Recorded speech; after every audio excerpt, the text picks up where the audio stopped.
I chose myself, and it changed everything. For a long time, I lived in a way that was focused on other people.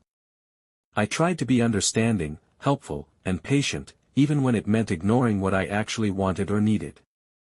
I thought that if I kept being supportive and flexible, things would eventually feel balanced. But that balance never really happened. I kept making small sacrifices just to keep peace in my relationships. If something bothered me, I stayed quiet.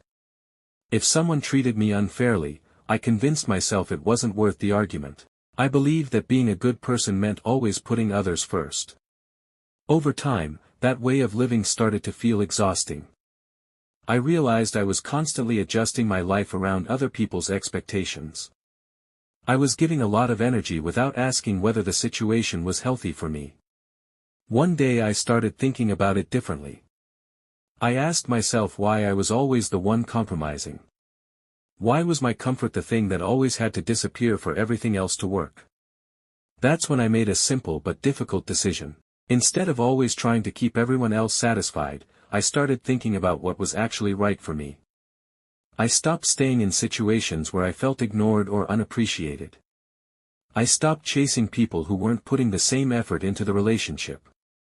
Instead of constantly adjusting myself to fit into someone else's life, I focused on building a life that felt honest and peaceful.